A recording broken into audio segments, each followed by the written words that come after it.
Now, CNN's Anderson Cooper on assignment for 60 Minutes.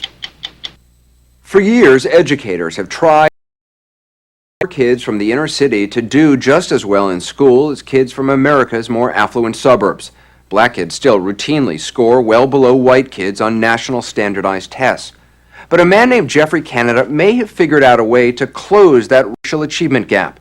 What he's doing has been called one of the most ambitious social experiments to alleviate poverty of our lifetime. His laboratory is a 97-block neighborhood in Harlem, which he's flooded with a wide array of social, medical, and educational services available for free to the 10,000 children who live there. It's called the Harlem Children's Zone. Ed Bradley first reported on Jeffrey Canada 3.5 years ago, but back then there was no way to tell if his children's zone was working. Today, however, results are in, and they're nothing short of stunning. So much so that the White House is now taking notice. For Jeffrey Canada, however, it's just a start. You grow up in America and you're told from day one, this is the land of opportunity, that everybody has an equal chance to make it in this country. And then you look at places like Harlem and you say that is absolutely a lie. So you're trying to level the playing field between kids here in Harlem and middle-class kids in a suburb? That's exactly what we think we have to do.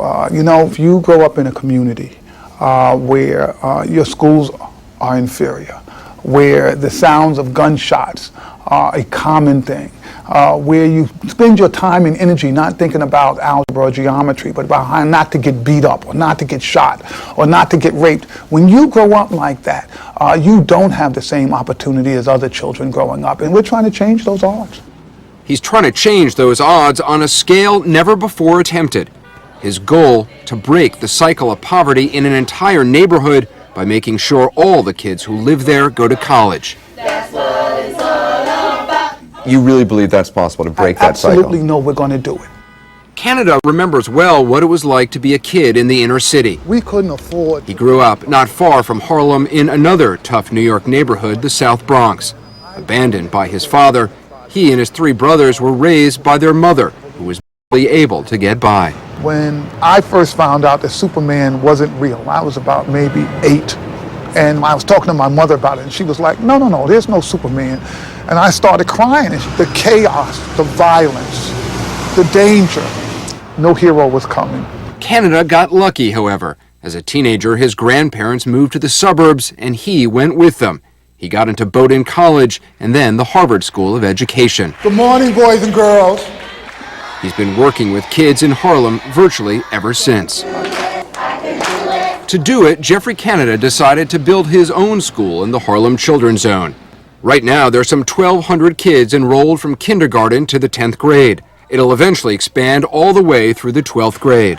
We've created a school to help you all become the smartest boys and girls in the country. It's a charter school, so Canada is able to run it his way, free from the bureaucracy and restrictions of the public school system. There's 1 adult for every 6 students. Classes are smaller and school days longer. Kids come in on Saturdays, and summer vacation, that only lasts 3 weeks. We will always ask permission before leaving the group? Yep. Canada's long argued that investing in the Harlem Children's Zone would show a return. And now, for the first time, there's scientific data to prove it. He has done a remarkable job. Dr.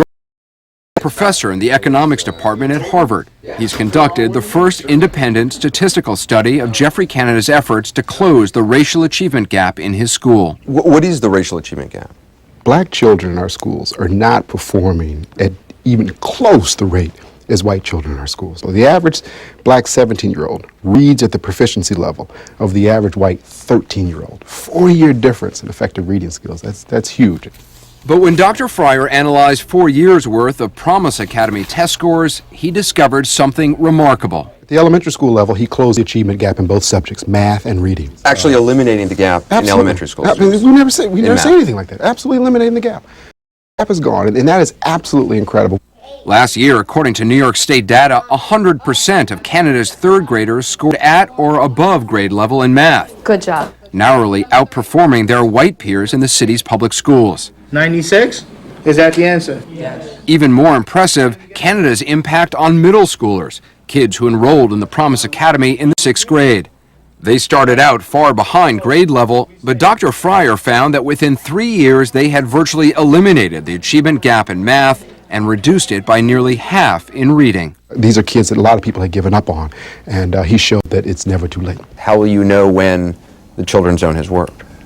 When I see my kids by the thousands with degrees, I will say this is what we set out to do, and we've done it. We've got our kids in the best schools in America. They're going to be successful. They'll be competing with everybody else all over the country. People will be looking for kids from Harlem, saying, oh, those kids are so great from Harlem. We need more kids from Harlem to come in. Then we'll be successful.